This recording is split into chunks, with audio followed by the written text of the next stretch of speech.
So when I'm stacking a cake, I always do the raw part or the inside of the cake up when I'm building. I also put my icing in the very center, get my spatula down in there, and turn from there.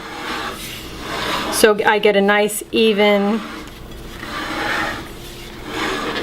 layer of frosting. It's important, creates less leveling.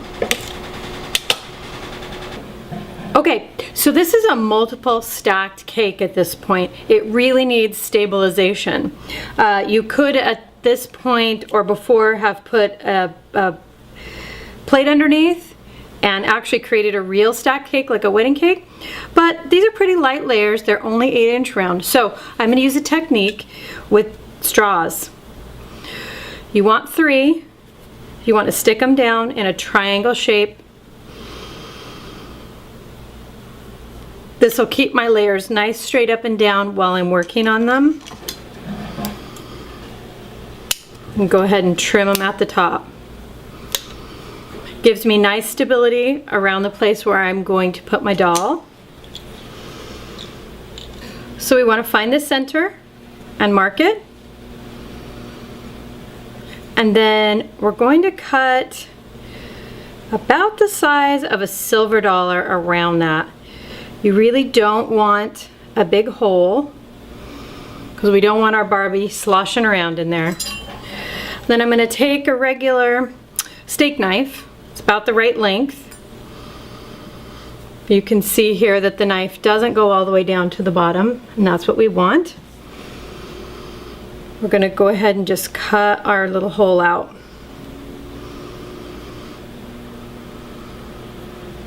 We've already tested that this cake is going to come, when the Barbie's down in there, just about to her hip line, and that's where we want it to be. So we're going to mark about 1 inch in all the way around. So at this mark, we're going to come from the top at an angle about like this, and we're just going to cut around at that 1 inch mark. We really don't need to cut any more than the top layer, and that's going to give us the starting shape for our skirt. And see, as I come around, I'm continuing at an angle.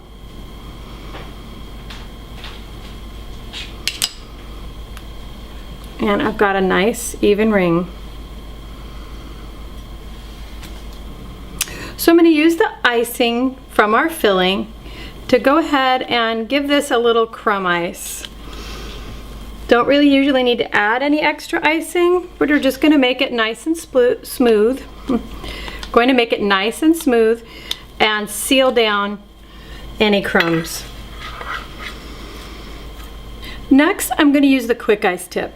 This gives me a nice even layer of icing to start with to begin my first icing on this before we start decorating. You can see it's a nice wide tip, creates a nice even layer. So decorators, this is no different. You really want to keep that 45-degree angle and your pressure here so that we're not hurting our hands. Keep the pressure on the back. You want to turn the turntable as you squeeze the bag. You don't really want to be moving the bag so much as the turntable. So we're going to start here at the top.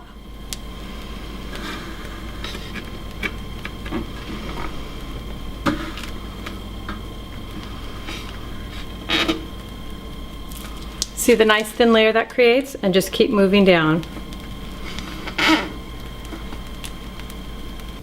So next I'm going to use my table scraper here to smooth out my icing. This is a really great professional tool. This one happens to be made out of plastic. You can find these at paint stores for putting on Bondo.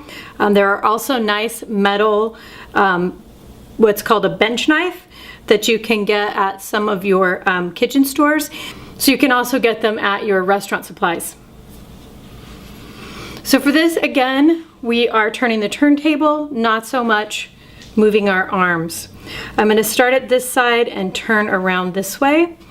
It's hard to see my body posture at this point, but you really want your elbows out You want to keep your knees loose, and you want to be able to have a lot of movement around your cake like this. So I'm going to start here and just pull lightly, light pressure on my table scraper.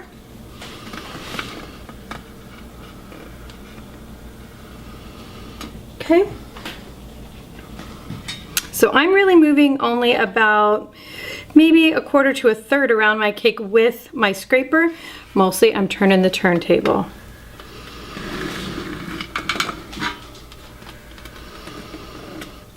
So this is really our first layer, and you can see we've got a little show through, and that's okay. We're going to coat this cake with all of our layers of icing and borders. So we're going to get our Barbie down in. Now we've pre-measured to make sure that we've got the right height. So we're going to get her down in just about upper hip level. We're going to fill in a little bit with icing. You want to keep Barbie's hands over her head and get her hair up in a rubber band so that we're not interfering with the rest of our cake at that point.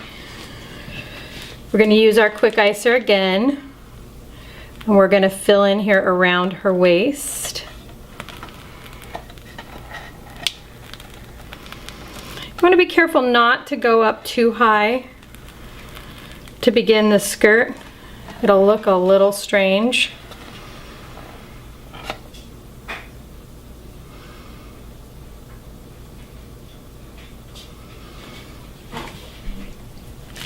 You want to just even her out here, not add too much more icing, because we've got a lot of layers of dress. Okay, I'm just going to come back around, just smooth a little bit.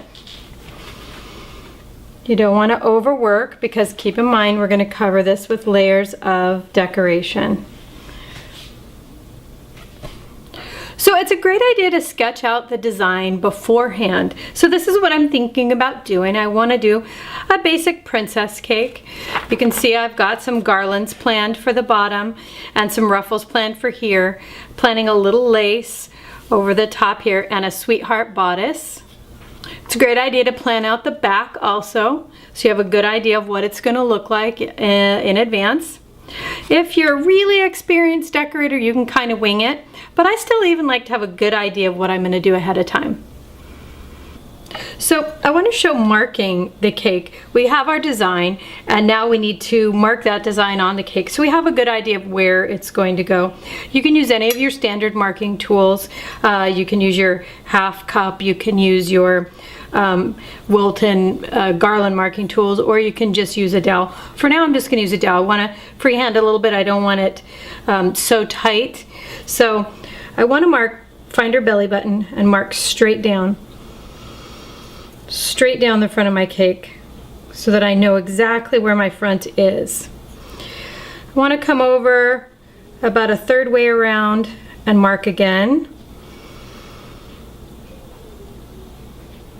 And then you just want to take a look. Make sure that's where you want your skirt to fall. I think I'm going to move it in just a little from there.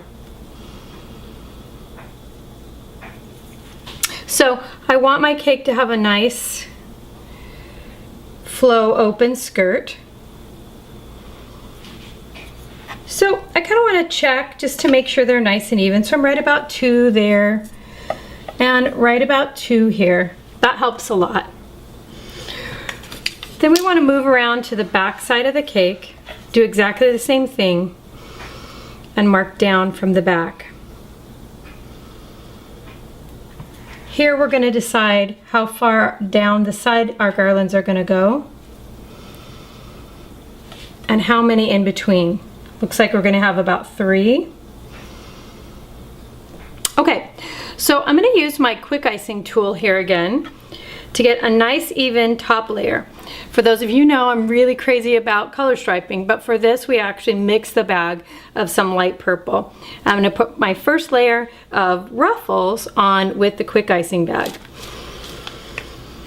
We're going to start here at her waist and move down and make the first garland. I'm going to come down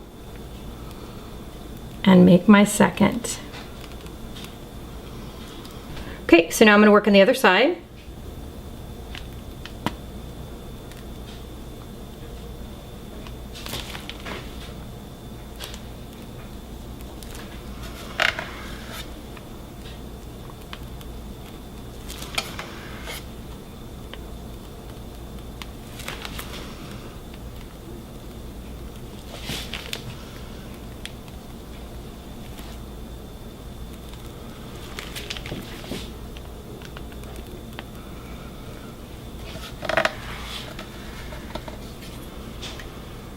So at this point I want this area to be a little bit smooth. So I'm going to use a little bit of a different technique and just kind of pull down and up, make like the petal of a flower.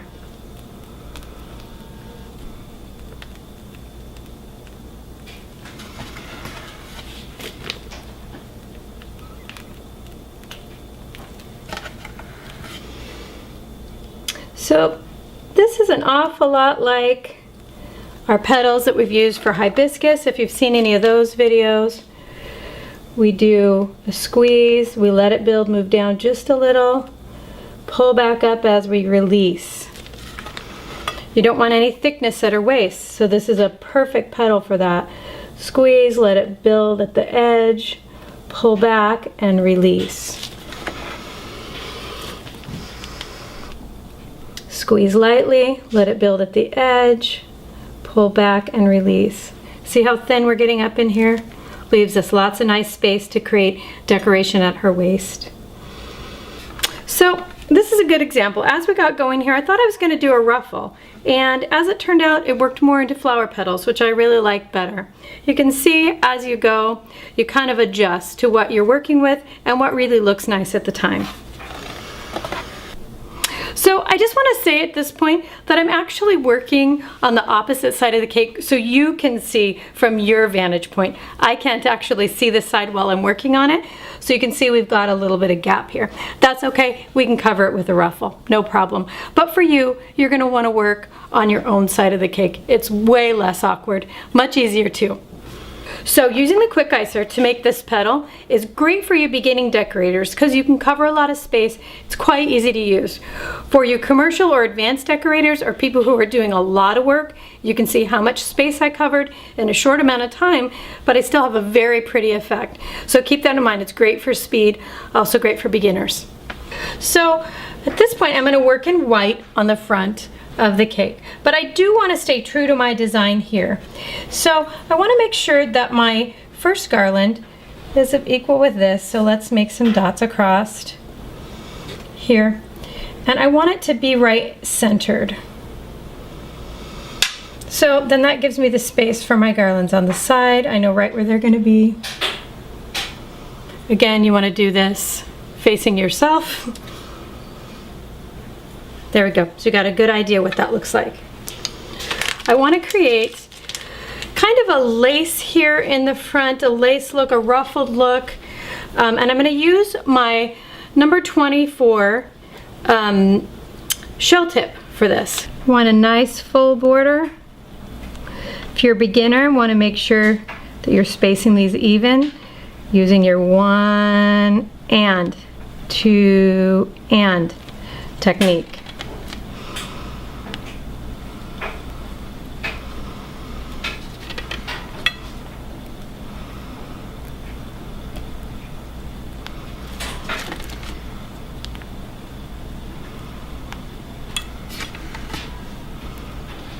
So I want to create ruffles that actually cover the bottom border. I've already got it marked here, and that's where I want my garlands. So I'm going to come down just a bit and put my marks for my ruffle.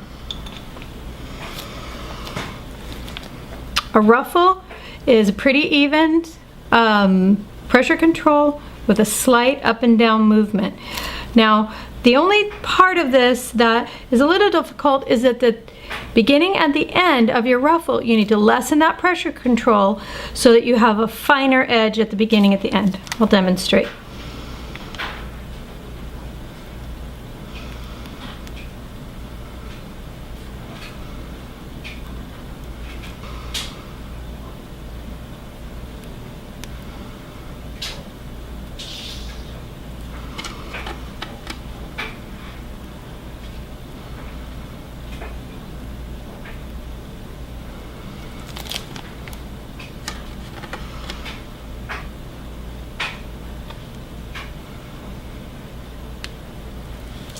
Now I want to place my garlands over my ruffles. So they are going to need to cover the top edge of the ruffle. Also, it's a lot the same movement. On this garland, I'm just going to use a ruffle movement. Also, I need them to be thinner at the beginning and the end, thicker in the center. So I'm going to begin very light pressure control, begin to build, and now release.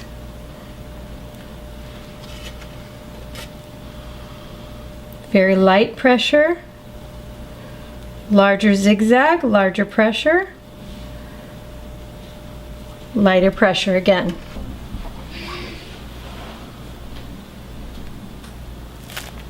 I'm going to do a double garland here in the front. Same movement, just over the top. It's going to give me another layer of frilly ruffly. Now we're kind of just adding layers of pretty stuff. We're also going to cover any gaps that we have. So I want to add another layer of ruffle around the edge of my petal here.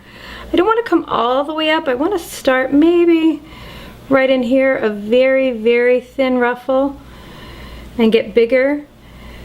Make sure to angle your rose tip up.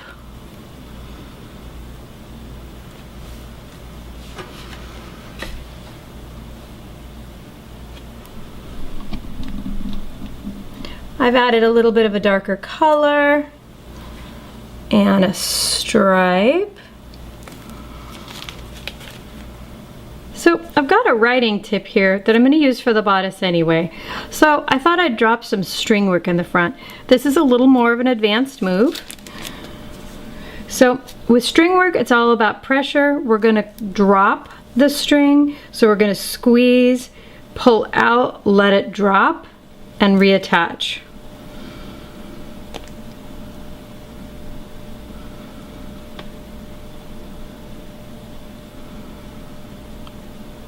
So you can see I'm leading my string ever so lightly.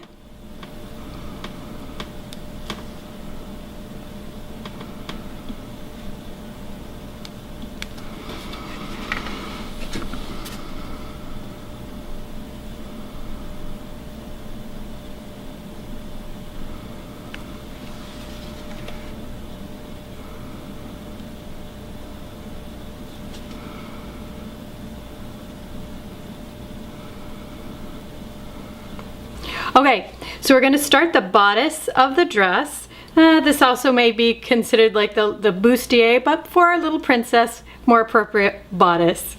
We're going to start right here in the middle and create a little sweetheart neckline, which looks like the top of a heart. Come up and over, and just down under the armpit where we're going to stop. Come around this side, come up and over, just to under the armpit where we're going to stop. The reason that we do that is so we can get a nice even back. We're going to come around from here and drop all the way down to a point in the back. At this point, we want to fill in the bodice. This is mainly our little guide. We can use dots, or we can also use the E-motion, which I'm going to use for this one to get a little more design. We want to start at the top instead of at the bottom like we did this way, because we want to get smaller as we get to her waist. So we're going to start here, create our little E. So you can see it's upside down from what we did before. Still the same motion, squeeze and release, squeeze and release. All the way around to the back side.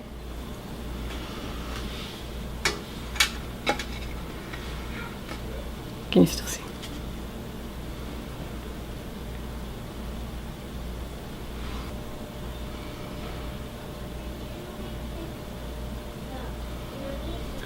So I'm creating a V as I go down, and I'm using much, much lighter pressure control down into here. I don't want a lot of thick icing.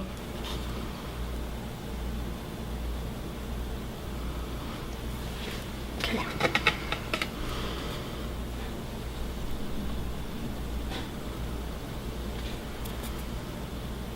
So I want to create a nice little point here in the middle.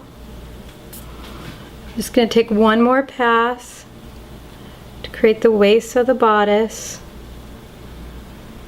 Come on around. So before I create my little peplum, I want to create just a little bit of lace.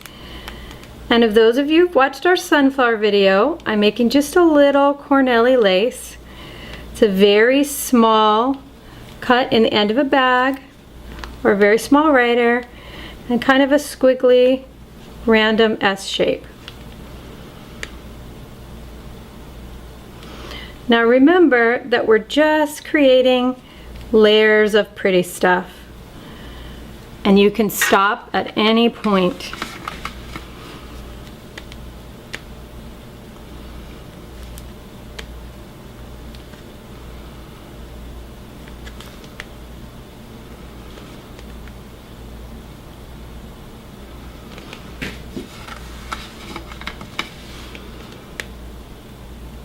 This is where the dress designer in you comes out, where you get to decide if more is more or less is more.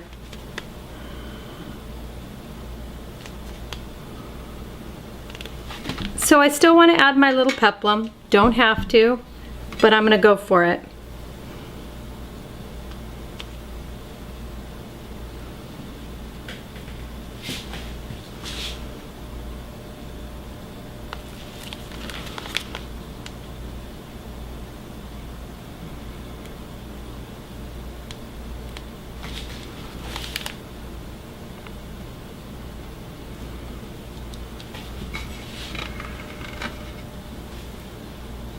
So I'm going to put a couple of little rosebuds here. This is actually the center of a sweet pea that I'm going to use. It's a squeeze and release, like a shell border, but we're using a rose tip.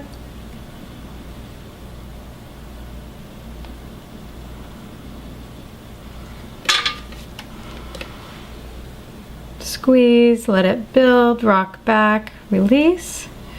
Squeeze, let it build inward, rotate slightly, release. Let it build inward, rotate slightly, release. Okay, now I want to put an actual rosebud here. Okay. Now we want 3 very small petals. Squeeze, let it build, release. Squeeze, let it build, release.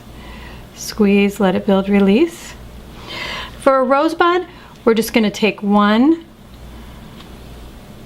petal that goes all the way around and release.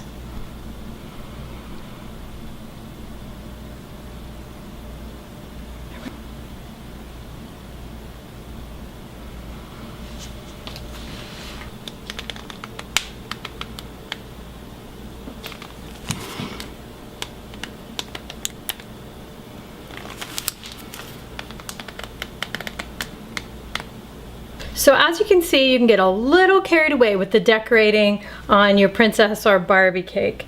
This one, we've got a lot of layers going on. Again, you can do less, you can do more.